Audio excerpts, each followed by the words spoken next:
하나님의 말씀 보겠습니다. 하나님의 말씀은 사무엘상 11장 1절에서 15절에 있는 말씀입니다. 사무엘상 11장 전체에 있는 말씀 제가 봉독하겠습니다. 제가 가지고 있는 구약성경 424페이지입니다. 424페이지 사무엘상 11장 1절에서 15절에 있는 말씀 제가 봉독하겠습니다. 하나님의 사람 나하스가 올라와서 길르앗 야베스에 맞서 진침해 야베스 모든 사람들이 나하스에게 이르되 우리와 언약하자 그리하면 우리가 너를 섬기리라 하니 암몬 사람 나하스가 그들에게 이르되 내가 너희 오른 눈을 다 빼야 너희와 언약하리라. 내가 온 이스라엘 이같이 모욕하리라. 야베스 장로들이 그에게 이르되 우리에게 이랫동안 빌미를 주어 우리가 이스라엘 온 지역에 전령들을 보내게 하라. 만일 우리를 구원할 자가 없으면 내게 나아가리라 하니라. 이에 전령들이 사울이 사는 기브아에 이르러 이 말을 백성에게 전하매 모든 백성이 소리를 높여 울더니 마침 사울이 밭에서 소를 몰고 오다가 이르되 백성이 무슨 일로 우느냐 하니 그들이 야베스 사람의 말을 전하니라.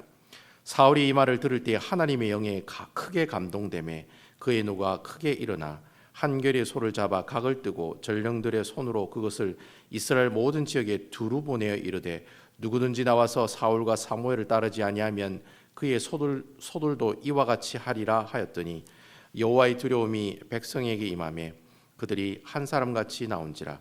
사울이 벳색에서 그들의 수를 세어보니 이스라엘 자손이 30만 명이요 유다 사람이 3만 명이더라. 무리가 와 있는 전령들에게 이르되 너희는 길르앗 야베스 사람에게 이같이 이르기를 내일 해가 더울 때 너희가 구원을 받으리라 하라. 전령들이 돌아가서 야베스 사람들에게 전하며 그들이 기뻐하니라. 야베스 사람들이 이에 이르되 우리가 내일 너희에게 나아가리니 너희 생각이 좋을 대로 우리에게 다 행하라 하니라. 이튿날 사울이 백성을 3-4대 나누어 새벽에 적진 한가운데로 들어가서 날이 더울 때까지 암몬 사람들을 치매 남은 자가 다 흩어져 둘도 함께 한 자가 없었더라. 백성이 사무엘에게 이르되 사울이 어찌하여 우리를 다스리겠느냐 한 자가 누구니까 그들을 끌어내소서 우리가 죽이겠나이다. 사울이 이르되 이날에는 사람을 죽이지 못하리니 여호와께서 오늘 이스라엘 중에 구원을 베푸셨음이니라. 사무엘이 백성에게 이르되 오라 우리가 길갈로 가서 나라를 새롭게 하자. 모든 백성이 길갈로 가서 거기서 여호와 앞에서 사울을 왕으로 삼고 길갈에서 여호와 앞에 화목제를 드리고 사울과 이스라엘 모든 사람이 거기서 크게 기뻐하니라. 아멘. 오늘 사무엘상 11장에 있는 이 말씀을 가지고 왕이 확정되다라는 제목으로 하나님의 말씀을 증거하도록 하겠습니다. 우리가 계속해서 사무엘상이라는 말씀을 살펴보고 있는데요. 이스라엘이 왕이 세워지는 과정을 우리가 하나하나 지금 살펴보고 있습니다. 이 말씀을 우리가 보면서 항상 늘 기억해야 될 신앙의 명제가 하나 있는데 그것은 우리 하나님은 원칙적으로 원래 이스라엘의 왕을 원하지 않으신다는 겁니다. 그래서 여러분들이 앞으로 사무엘상을 읽으시거나 사무엘하, 열왕기상, 열왕기하, 역대상, 역대하 다 왕에 관한 이야기들이죠. 바로 이 왕에 관한 이야기를 읽으실 때마다 여러분들 무엇을 생각하고 있어야 되느냐면 하나님은 이거 원하지 않아. 하나님은 이렇게 왕들을 원하지 않으셔. 하나님은 이 왕들이 이렇게 세우셔서 이스라엘을 이끌어 나가기를 원치 않으셔. 라는 그런 생각을 항상 염두에 두시고 말씀을 볼 필요가 있다라고 하는 겁니다. 그럼에도 불구하고 우리 하나님께서는 자꾸 왕을 세워달라고 하니까 우리 하나님께서 또 어떻게 하십니까? 그럼 조건부로 왕을 세우도록 허락하시는 거예요. 그러한 이야기들이 우리가 지금 이 말씀을 통해서 계속해서 살펴보고 있다는 겁니다. 그래서 사무엘상 9장에 보면 이제 하나님께서 이 사울을 기름 부은 자로 선택을 하시죠. 네가 이제 앞으로 왕이 될 것이라는 그 선택을 하시고, 그리고 지난주에 저희들이 사무엘상 10장 말씀을 봤는데 그 사무엘상 10장 말씀에는 이제 사울이라는 사람이 자기 스스로가 왕인지 아닌지를 잘 모르는 거예요. 그래서 하나님께서 일상에 여러 가지 있던 꼬질꼬질한 삶들을 하나님께서 주관하시면서 사울이 왕으로서의 세워나가는 그 모습들을 확신시켜 나가는 그러한 이야기들을 우리가 사무엘상 10장에 있는 지난주 말씀을 통해서 살펴볼 수가 있었다라고 하는 것이죠. 우리가 지난주에 사무엘상 10장 뒷부분을 우리가 살펴보지 않았는데 그 뒷부분에 무슨 내용이 있느냐면은 사울이 이제 드디어 이제 공식적으로 이스라엘 12지파를 통해서 왕으로 세움을 받는 장면들이 나옵니다. 그래서 이스라엘 백성들이 모여가지고 제비를 뽑고 그 제비를 뽑아서 결국에는 베냐민 지파의 기스의 아들인 사울이 앞으로 이스라엘의 왕이 될 것이다라고 이제 공식적으로 뽑았어요. 그 이야기가 10절 후반부에 보면 나오고 있다라고 하는 겁니다. 그런데 여러분 중요한 것은 여러분들 성경을 쭉 읽어보시면 하나님께서 왕을 세우실 때 내가 왕을 세웠다라는 표현을 절대 쓰지 않는다는 거예요. 무슨 내용을 씁니까? 내가 기업의 지도자를 세우겠다, 이스라엘의 지도자를 세우겠다라는 말을 하시지 내가 사울을 왕으로 세웠다라는 표현은 절대로 사용 안 한다는 거예요. 왜 사용을 안 합니까? 하나님 원래 왕 세우시는 것을 싫어하셨기 때문에 그 의도적으로 왕을 세웠다는 표현을 쓰지 않아요. 이스라엘의 지도자를 세웠다, 기업의 지도자를 세웠다라는 표현을 계속적으로 사용을 하고 있다라는 것이죠. 아무튼 여러분 이스라엘 백성들이 하도 왕을 달라고 이렇게 요구를 하니 하나님께서는 일단 공식적으로 첫 번째 왕으로 사울이라고 하는 사람을 세우고 그 사람의 왕의 타이틀을 가지고 가게 되었다라는 겁니다. 처음에 사울이 왕으로 세워졌을 때 많은 사람들이 인정을 했느냐? 인정을 하지 않죠. 다 사울의 말을 따르지도 않고 오히려 사울을 멸시하고 그가 우리를 구원할 수 있는 사람이 맞느냐라고 이야기할 정도로 사울이 왕으로 세움을 받았지만 공식적으로 도장 꽝꽝 찍었습니다만 그래도 많은 이스라엘 지파의 사람들이 사울을 믿지 못하고 항상 사울을 의심의 눈초리로 쳐다보고 있는 그 상황, 바로 그 상황 가운데 바로 오늘 이 사무엘상 11장 말씀이 시작이 되고 있다라고 하는 겁니다. 그럼 우리가 다 같이 사무엘상 11장 1절과 2절에 있는 말씀 제가 한번 읽어보겠습니다.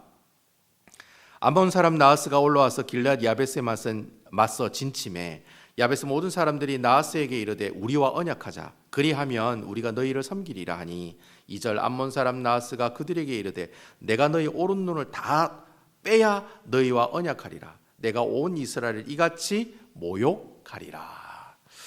여러분 오늘 본문에 이제 암몬 족속이라고 하는 족속이 나옵니다. 이제 암몬 족속이 참 기구한 역사를 가지고 있는 족속이에요. 그래서 이 암몬 족속이랑 이 이스라엘은 서로 그다지 그렇게 친한 사이도 아니고 또 그렇다고 또 나쁜 사이도 아닌 좀 애매한 관계를 가지고 있는 그런 족속이 바로 암몬 족속이었다라고 하는 것이죠. 여러분 성경을 좀 아시는 분은 암몬 족속의 형되는 족속이 누굽니까? 모압 족속이죠. 그래서 모압 족속과 암몬 족속은 서로 형제 집안의 사람들이라고 하는 겁니다. 이 암몬 족속의 역사를 알려면 아브라함 시대 때까지 이제 거슬러 올라가 봐야 돼요. 그래서 아브라함이 조카가 있었는데 롯이라고 하는 조카가 있었습니다. 기억나시죠? 룻이 아니에요. 롯이라고 하는 조카가 있었는데 이 롯이 어디에 살고 있었냐면 그 당시 가나안 땅에서 가장 비옥하고 먹고 살기 좋은 소돔과 고모라라고 하는 그 땅에 살고 있었다는 겁니다. 근데 여러분 소돔 고모라가 너무 먹고 살기에 좋은 땅이다 보니 그 땅에 소돔 고모라 사람들이 어떻게 살았습니까? 영적으로 타락하고 도덕적으로 타락하고 윤리적으로 타락하고 완전 뭐예요? 거의 그 죄악의 끝판왕으로 살아갔던 사람들이 소돔과 고모라에 살던 사람이었다는 거예요. 그래서 하나님이 이 소돔과 고모라를 어떻게 하시기로 결정하십니까?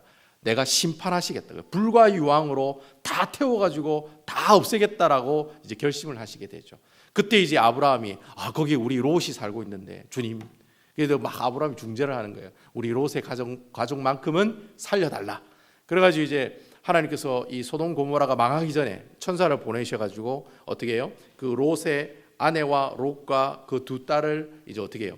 데리고 이제 탈출하게 됩니다. 근데 여러분 그 탈출할 때 절대로 뒤를 돌아보지 말라고 했는데 이 롯의 아내가 아이고 지붕에 꽃이 얹어놨는데 그 꽃이 어떻게 되나 하고 뒤로 딱 돌아보는 순간 뭐가 됐습니까? 소금 기둥이 되고 말았다는 거예요. 그래서 결국에는 이제 이 롯과 두 딸만 소돔 고모라를 탈출해서 살게 되었다라고 하는 것이죠. 두 딸이 가만히 보니까 이제 아버지 대해서 이제 모든 것이 다 끝났다는 거예요. 어머니가 돌아가셨으니까. 그래서 아버지 때에서 모든 것이 다 끊어지니까 이 롯의 두 딸들이 발칙한 생각을 하는 거예요.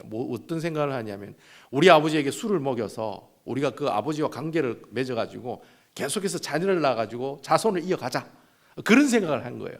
그래서 첫째 딸이 들어가서 낳은 아이가 바로 모압이라고 하는 아이고 둘째 딸이 들어가서 낳은 애가 바로 암몬이라고 하는 둘째 아들이었다는 겁니다. 결국에는 여러분 이 암몬 족속은 어떻게 해서 생겼느냐? 일명 드라마의 막장 드라마로 생긴 족속이 바로 암몬 족속이었다라고 하는 겁니다.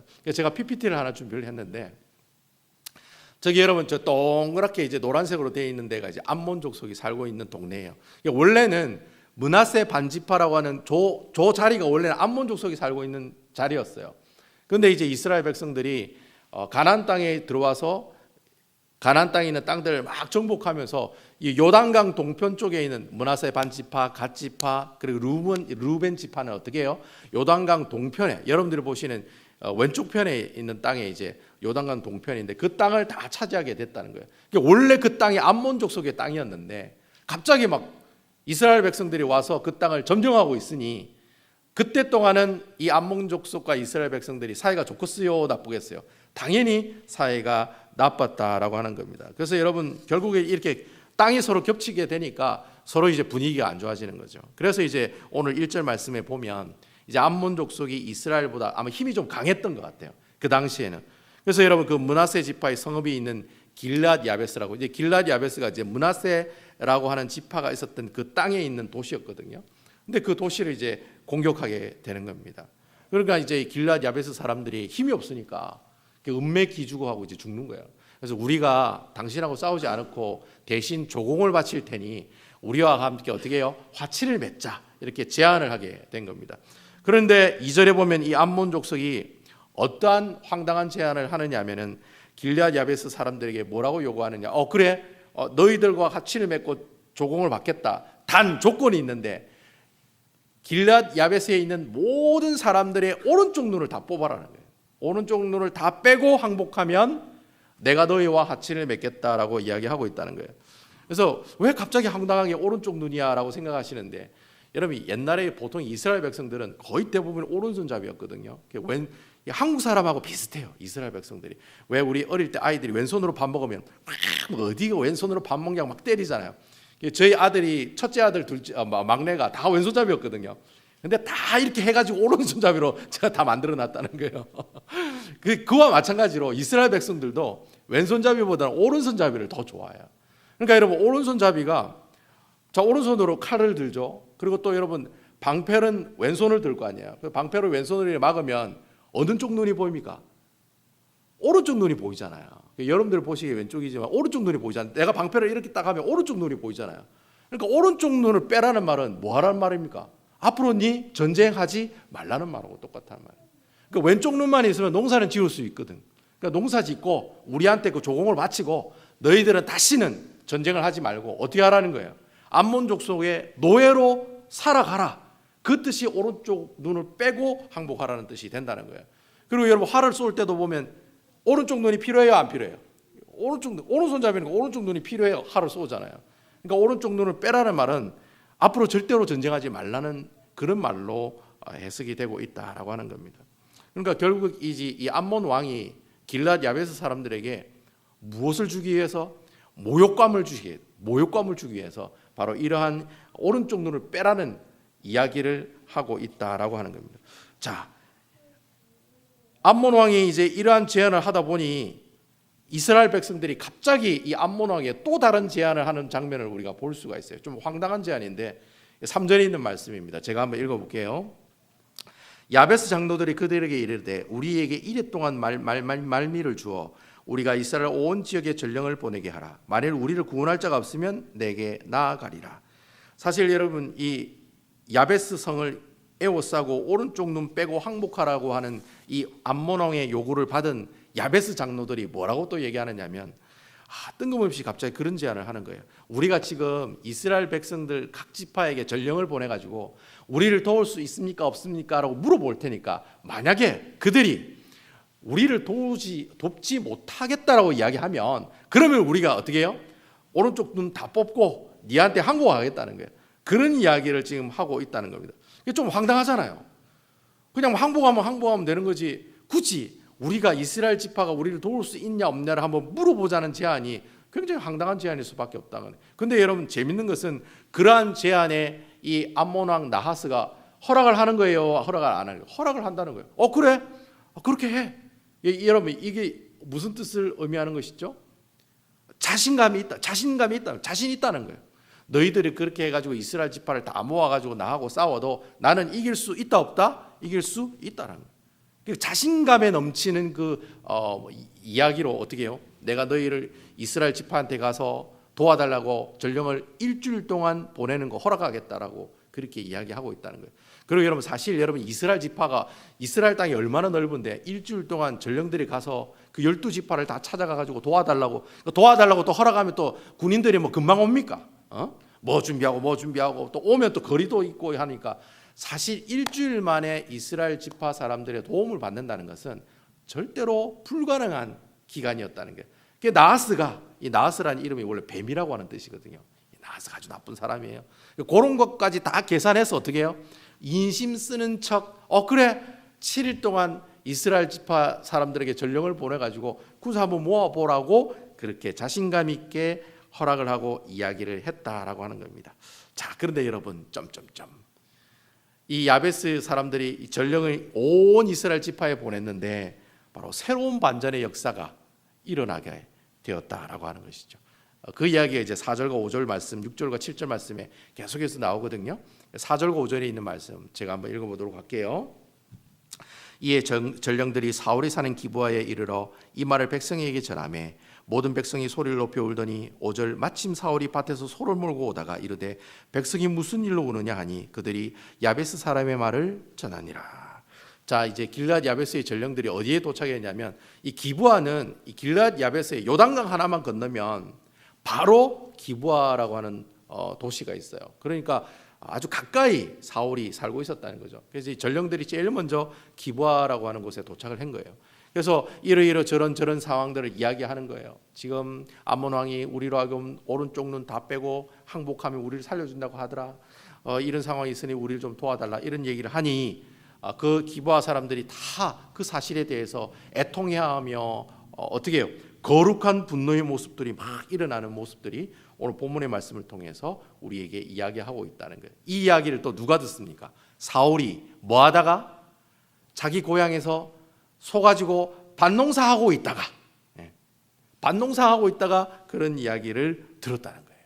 자, 우리 계속해서 6절과 7절에 있는 말씀 보겠습니다. 사울이 이 말을 들을 때 하나님의 영에게 크게 감동되매 그의 노가 크게 일어나 7절 한결이 소를 잡아 각을 뜨고 전령들의 손으로 그것을 이스라엘 모든 지역에 두루 보내어 이르되 누구든지 나와 사울과 사무엘을 따르지 아니하면 그의 소들도 이와 같이 하리라 하였더니 여호와의 두려움이 백성에게 임하매 그들이 한 사람같이 나온지라. 자, 지금 사울이 원래는 왕으로 세움을 받았는데 지금 뭐 하고 있는 겁니까? 자기 고향 땅에서 왕인데도 불구하고, 그러니까 왕인데도 불구하고 지금 밭농사를 하고 있다는 말은 이게 무슨 말이냐면 그 당시 초창기에 이스라엘의 왕이라고 하는 사람이 세워졌지만 도대체 이스라엘 백성들 왕이 무슨 일을 하는지도 모르고 왕 자신인 자기도 내가 지금 뭘 해야 될지를 모르고 있는 상황 가운데 있었다라고 하는 겁니다. 그래서 그러한 상황 가운데 이 기브아에 있는 사울이 농사짓다가 그 얘기를 들은 거예요. 그리고 그 얘기를 듣는 순간에 무엇에 감동이 되었다고 얘기하고 있습니까? 하나님의 영에 감동이 되었다라고 얘기하는. 그러니까 하나님의 영이 사울 왕에게 임한 거예요. 그리고 그 임한 가운데 이 사울이 그 10년 가운데 뭐가 일어납니까? 거룩한 분노가 일어나는 거예요. 그러면서 그 거룩한 분노는 행동으로 나타나는데 어떤 행동으로 나타나죠? 자기가 지금 농사를 짓고 있는 한결이란 말은 소 2마리를 한결이라고 얘기하거든요. 그러니까 자기가 농사 짓던 그 소 2마리를 그 자리에서 그냥 잡아버리는 거예요. 각을 뜨다는 말은 잡아가지고 다 살을 발랐다는 거예요. 그래가지고 그것을 12조각으로 나눠가지고 어디로 보내요? 이스라엘 각 지파에게 다 보냈다는 거예요. 그러면서 뭐라고 얘기합니까? 우리가 지금 길앗 야베스 족속을 도우러 가기 위해서 전쟁할 건데 너희 각 족속에 있는 모든 이스라엘 백성들이 군대를 다 조직해서 이 길앗 야베스를 돕자고 지금 뭐 하고 있는 거예요? 군대 소집 명령을 이 사울 왕이 이 12지파를 향해서 던지고 있다라고 하는 것이죠. 결국 여러분 이러한 내용이 우리가 보기에는 뭐 그럴 수도 있겠다. 뭐 이 사울이 농사를 짓다가 그런 얘기 들으면 열받잖아요. 솔직히 내 민족이 내 동족이 암몬 왕한테 오른쪽 눈 다 빼고 항복하라는 얘기 들으면 열받겠어요? 안 열받겠어요? 예? 그래요, 안 그래요? 우리 세빈이가 학교 다니다가 누구한테 뭐 그 시기 됐다면 열받아요, 안 받아요, 여러분? 예? 내가 아버지 소리 열받지. 어느 누가 삐가 말이야, 우리 아들을 막 열받죠.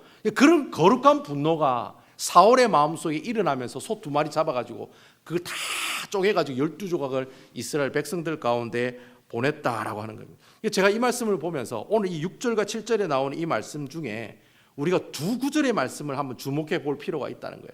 왜냐하면 이 두 구절의 말씀, 이 말씀이 앞으로 이 사무엘상과 사무엘하, 열왕기상과 열왕기하, 역대상과 역대하, 앞으로 왕에 관한 이야기가 나오는 모든 이야기들의 기초가 되는 내용이 나오기 때문에 그렇다는 거예요.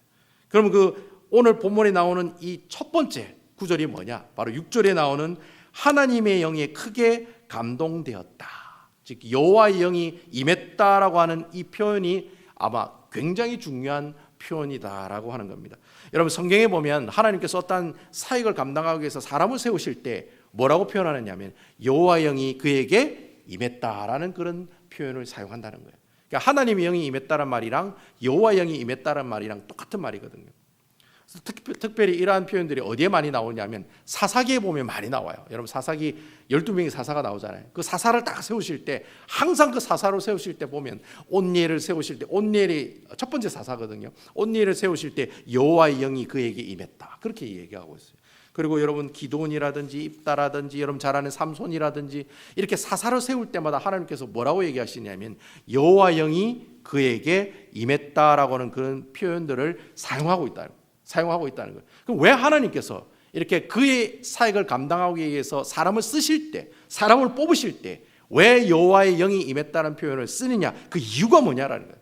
바로 그 이유는 하나님께서는 항상 쓰임받는 사람들을 뽑으실 때 그 뽑으신 그 일들이 누구에게서부터 출발된다라는 것을 강조하기 위해서 이런 표현을 씁니까? 바로 여호와 하나님으로부터 그렇게 여호와 하나님으로부터 바로 하나님의 귀한 일꾼을 쓰임받는 그 일이 시작된다는 거예요. 여러분 아멘입니까? 그러니까 여러분 사람을 뽑을 때, 왕을 뽑을 때 그 누가 뽑는 겁니까? 사람이 뽑는 게 아니라는 거예요. 하나님께서 왕을 뽑을 때는 누구를 통해서 뽑아야 돼요?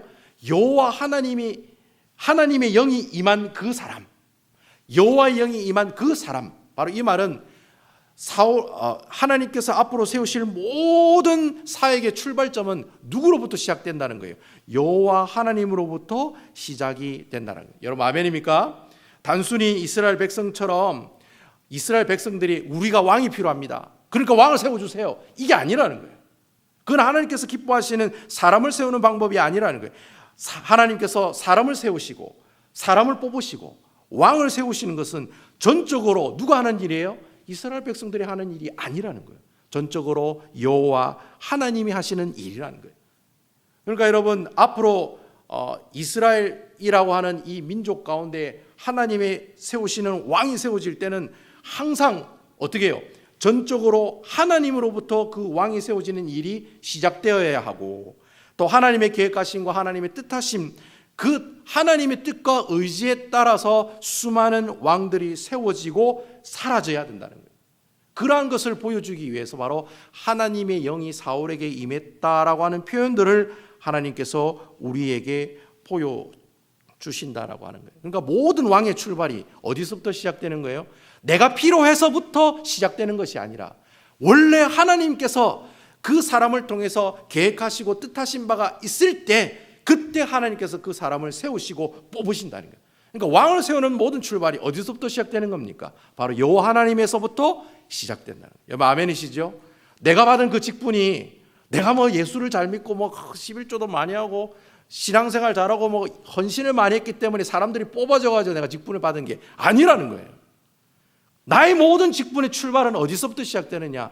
여호와 하나님으로부터 시작되고 거기서부터 출발이 된다는 거예요. 그러니까 여러분들이 앞으로 사무엘상하를 읽고 열왕기상하를 읽고 역대상하를 읽을 때 항상 이런 마음들을 가지고 계셔야 돼요. 하나님께서 왕을 세우는 걸 원치 않으시지만 하지만 하나님께서 왕을 세우실 때는 그 모든 왕을 세우시는 그 출발이 누구로부터 시작된다? 하나님으로부터 시작돼. 하나님으로부터 시작돼. 하나님께서 시작하시는 거야. 하나님께서 출발하시는 거야. 이러한 생각들을 늘 가지고 계시면서 하나님 말씀을 봐야 된다는 거예요. 그리고 두 번째로 우리가 눈여겨보는 또 한 가지 구절은 바로 7절에 있는 말씀입니까? 바로 7절에 있는 말씀이라는 거죠. 7절에 보면은 여호와의 두려움이 백성에게 임했다는 거예요. 그러니까 첫 번째는 하나님의 영이 사울에게 임한 사실이고 두 번째는 여호와의 두려움이 이스라엘 백성들에게 임하는 사건이다라고 하는 거예요. 그러니까 여러분, 성경을 보면 하나님을 두려워한다는 말이 무슨 말이냐면 그냥 우리가 하나님이 주시는 심판에 무서워한다는 그런 의미가 아니에요. 하나님을 두려워한다는 말을 우리가 다른 말로 뭐라고 표현합니까? 하나님을 경외한다는 말을 그런 말로 사용하고 있잖아요.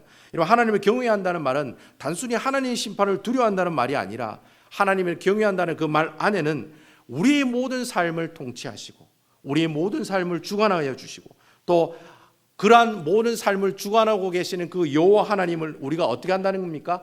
인정한다는 말이 바로 하나님을 경외한다는 말의 의미다라고 하는 겁니다. 그러니까 여러분, 결국 이 말은 하나님의 영이 우리에게 임했다라고 하는 이 말이랑 또 이스라엘 백성들이 하나님의 두려움을 경험했다라고 하는 이 말은 서로 비슷한 말이에요, 틀린 말이에요? 똑같은 말이라는 거예요.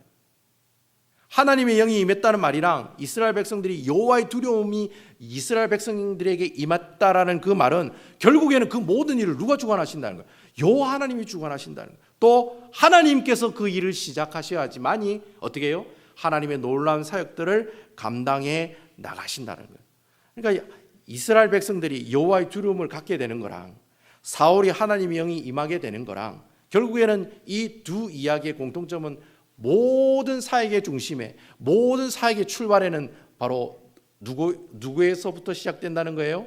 여호와 하나님으로부터 그 모든 것이 출발되고 시작된다라고 하는 겁니다. 이스라엘 백성들이 여호와의 두려움을 느꼈을 때 이스라엘 백성들이 온 지파에 모이라고 하는 그 모임에 다 모이게 되잖아요. 몇 명이 모였다고 성경이 얘기하고 있습니까? 33만 명이 모였다고 얘기하고 있어요.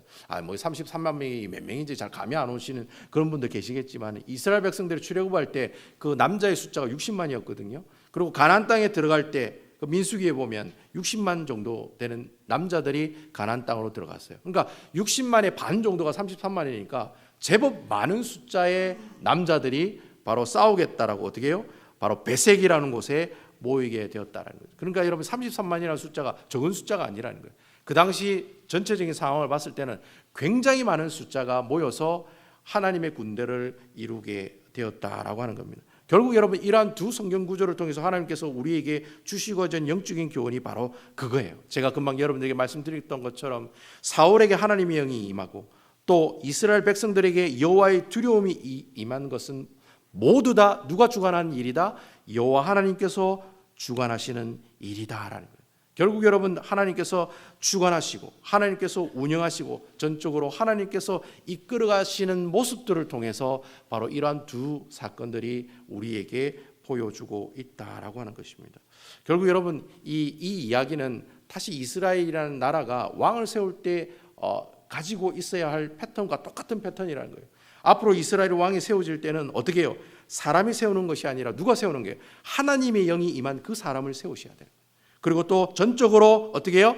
하나님께서 이스라엘 백성들이 여호와의 두려움을 갖게 함으로 온전히 하나님을 경외하고 두려워하고 오직 그분만을 바라보고 의지하는 그 왕, 바로 그러한 왕이 하나님께서 원하시는 이스라엘의 진정한 왕이다라는 이러한 이야기를 토대로 해서 14절과 15절에 보시면 사무엘 선지자가 그렇게 이야기를 하는 거예요. 우리가 길갈에서 어떻게 해요? 하나님의 기뻐하시는 나라를 만들어 가자. 그러니까 금방 제가 말씀드린 하나님의 영이 임하고 또 이스라엘 백성들이 여호와의 두려움이 이스라엘 백성들이 임한 이 사실들을 가지고 이 사무엘 선지자가 길갈에서 뭐라고 얘기하느냐 하면은 우리가 이러한 내용들을 가지고 어떻게 하자? 하나님이 기뻐하시는 새로운 나라들을 만들어 가자라고 지금 이스라엘 백성들에게 이야기하고 있다라고 하는 겁니다. 그 내용이 이제 14절과 15절에 보면 나오는데 그 말씀 제가 한번 읽어보도록 하겠습니다. 사무엘이 백성에게 이르되 오라 우리가 길갈로 가서 나라를 새롭게 하자. 15절 모든 백성이 길갈로 가서 거기서 여호와 앞에 사울 왕으로 삼고 길갈에서 여호와 앞에 화목제를 드리고 사울과 이스라엘 모든 사람이 거기서 크게 기뻐하리라. 여러분 지금까지 쭉 보면 사무엘 선지자가 계속 침묵을 하고 있다가 이제 드디어 이제 그 한마디를 던지는 거예요. 사울이 뭐 각을 떠서 이스라엘 12지파에게 보내고 이스라엘 백성들이 다시 33만 명이 모이고 이러한 일들을 쭉 이렇게 사무엘 선지자가 지켜보다가 이제 드디어 그 이스라엘 백성들에게 이제 한마디 하는 거예요. 뭐라고 얘기합니까? 우리가 길갈로 가서 나라를 새롭게 하자. 어떻게 보면 뭐 꼭 구테타 하자는 그런 이야기하고 비슷하죠. 근데 여러분 이 얘기를 보면 좀 우리가 이렇게 갸우뚱할 수 있는 그런 이유가 있는 그런 표현이에요. 왜냐하면 사실 여러분 이미 이스라엘은 미스바에서 사울을 왕으로 세웠어요, 안 세웠어요? 세웠어요. 그 미스바라는 그곳에서부터 이스라엘이라는 나라는 시작이 되었다는 거예요. 이미 다 시작되고 있는데 갑자기 뜬금없이 사무엘이 야, 우리가 길갈에서 이제 더 새로운 나라를 만들자 이렇게 이야기하면 꼭 그 표현이 어떤 표현이라고 생각해요? 앞으로 미스바에 세운 사울의 왕은 다 가짜니까 그거 다 집어치우고 다시 이 길갈에서 어떻게 해요? 제비 뽑아가지고 하나님의 영이 임하고 하나님의 백성들이 다 두려워하는 그런 왕을 우리가 세워나가자 이런 뜻으로 볼 수도 있다라고 하는 거예요. 그렇지만 여러분 이 내용은 그런 내용이 아니라는 거예요. 왜냐하면 길갈이라는 곳이 어떤 곳인지 알면 이것은 영적으로 사무엘 선지자가 사울 왕을 쓰러뜨리고 새로운 왕을 세우자는 그런 뜻이 아니라는 것을 우리가 쉽게 알 수 있다라고 하는 겁니다. 여러분 이 길갈이라는 곳은 이스라엘 백성들이 출애굽해가지고 이렇게 막 광야를 돌아다니다가 모압 광야에서 요단강을 건너가서 가나안 땅으로 들어가잖아요. 그 가나안 땅으로 들어갔을 때 가장 먼저 도착한 곳이 바로 길갈이라고 하는 동네였다라고 하는 겁니다. 그래서 여러분 이 길갈이라고 하는 이 동네를 도착하기 전에 이스라엘 백성들이 했던 일들이 있어요. 그게 뭡니까? 여러분 이스라엘 백성들이 길갈에 가려면은 가장 먼저 뭘부터 해야 돼요? 요단강을 먼저 건너가야 되잖아요. 요단강 건너간 만날이 그 얘기예요. 이 요단강을 건너가야지 길갈을 갈 수 있는 거잖아요. 이스라엘 백성들이 요단강을 건너가는 사건이 바로 길갈에 도착하기 전에 있는 사건이다라고 하는 겁니다. 여러분 요단강을 건너갈 때 이스라엘 백성들이 어떻게 건너갔다고 얘기합니까? 여러분 배 타고 건너갔습니까? 아니면 다리를 만들어서 건너갔습니까? 어떻게 걸어왔습니까? 어떻게 건너갔습니까? 이스라엘 백성들이 요단강을 어떻게 건너갔습니까? 1번 배 타고, 2번 기차 타고, 3번 그냥 걸어서. 뭡니까 여러분?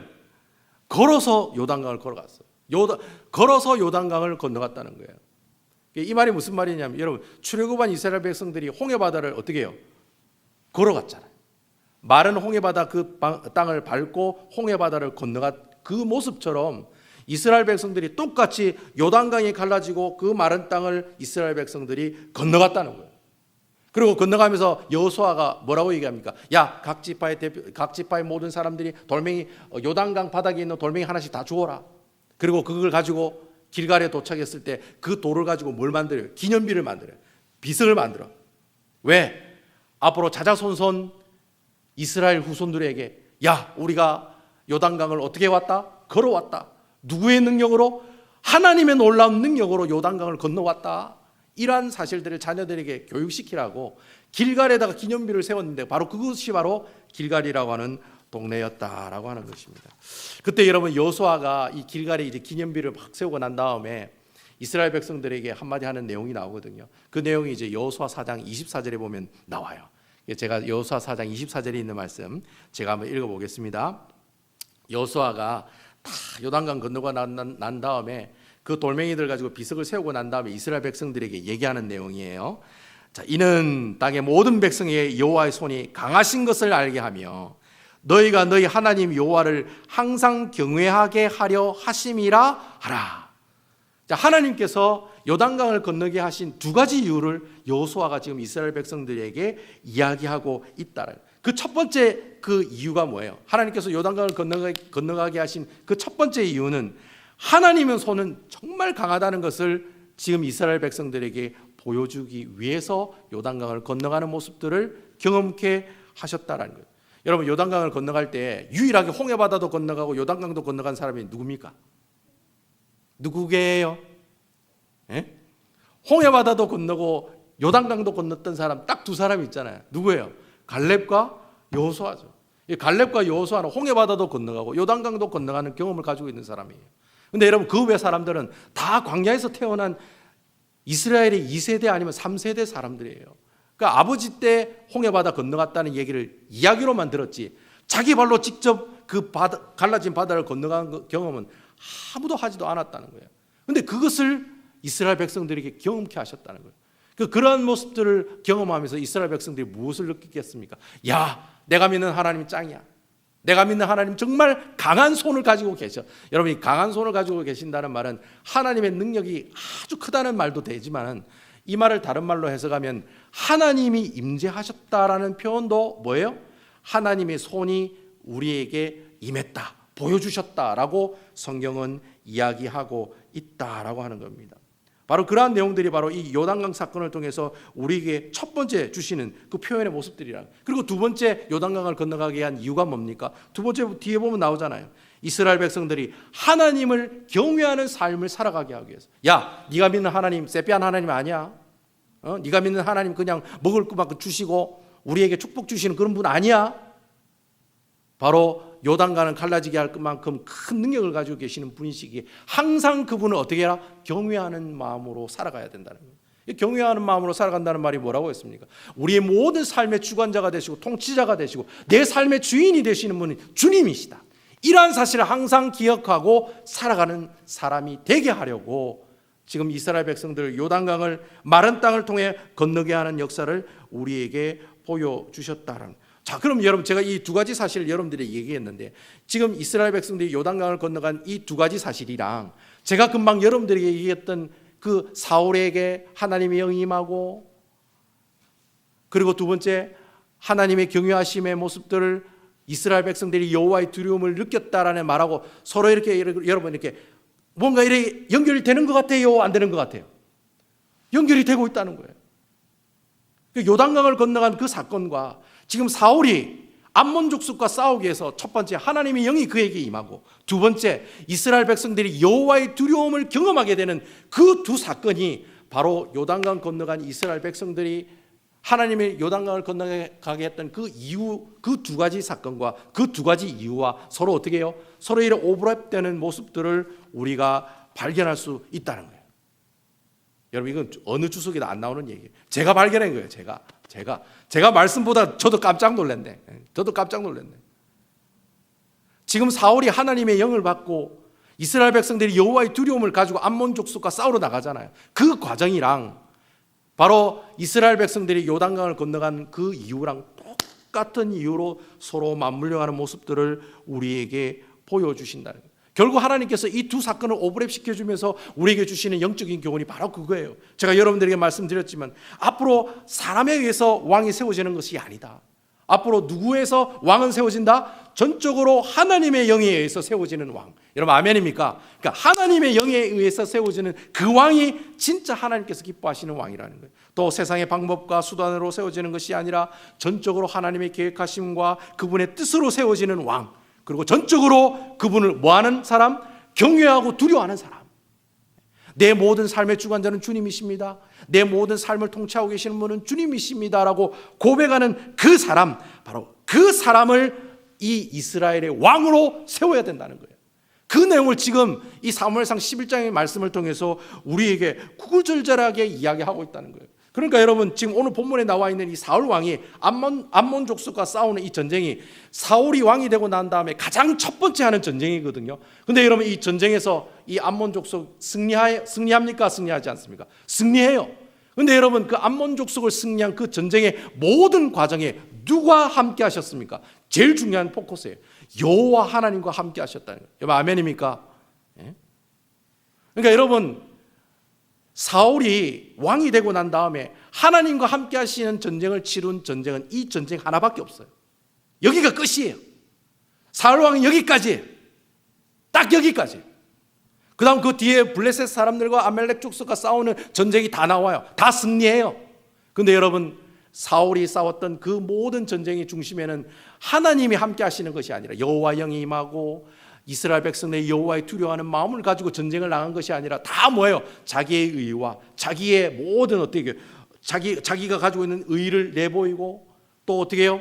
하나님 생각보다는 자기 생각을 더 내세우면서 치르는 전쟁들이었다는 거예요. 다 승리하긴 해요. 하지만 그 모든 전쟁의 중심에는 여호와 하나님이 계시는 것이 아니라 누가 계시는 거예요? 사울 자기 자신이 있는 거예요. 그래서 여러분, 사울 왕이 어떻게 해요? 나중에 망했다라는 거예요. 그래서 사울이 실패한 왕이 된 거예요. 만약에 사울이 오늘 이 첫 번째 암몬 족속과 싸웠던 이 전쟁처럼 하나님께서 주시는 그 두려움에 떨고 하나님의 영이 임하는 모습을 통해서 어떻게 해요? 이스라엘 백성들을 모아서 이 암몬 족속과 싸웠던 그 분위기를 계속해서 가지고 있었다면 사울 왕이 실패하는 왕이 아니라 성공하는 왕이 될 수 있었겠죠. 하지만 그러지 못해서 결국에는 이 사울 왕이 실패하는 왕이 되고 말았다라고 하는 겁니다.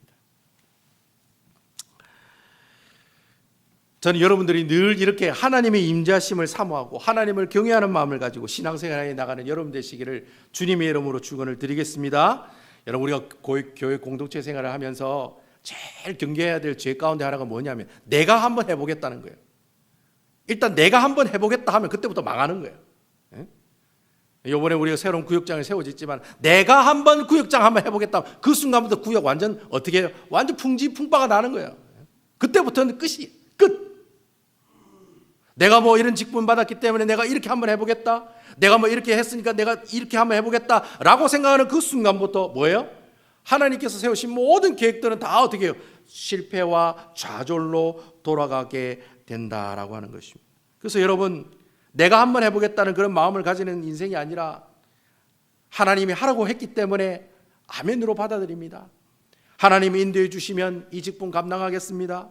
하나님이 하라고 하셨기 때문에 저는 그저 순종하면서 살아가겠습니다. 바로 이러한 모습들을 하나님께서 누구에게 원하셨던 거예요? 사울왕에게 원했던 거예요. 하나님은 사울왕이 그걸 원한 거예요. 하나님, 저는 할 수 없습니다.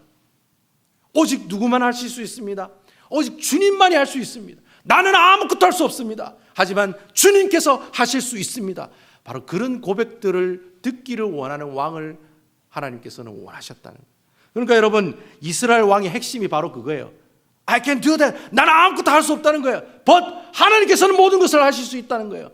그걸 알고 있느냐, 모르고 있느냐, 그러한 마음을 가지고 살아가고 있느냐, 살아가고 있지 않느냐가 바로 내 인생의, 내 모든 삶의 성공과 실패가 바로 거기서부터 갈리게 된다는 거예요.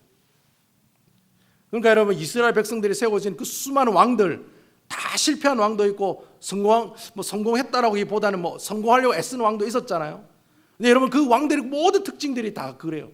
나는 할 수 없습니다. 주님이 할 수 있습니다라는 고백이 아니라 나는 할 수 있습니다. 주님 필요 없습니다. 주님, 제가 내 자식은 내가 알아서 대학 보내겠습니다. 그게 아닌 거예요.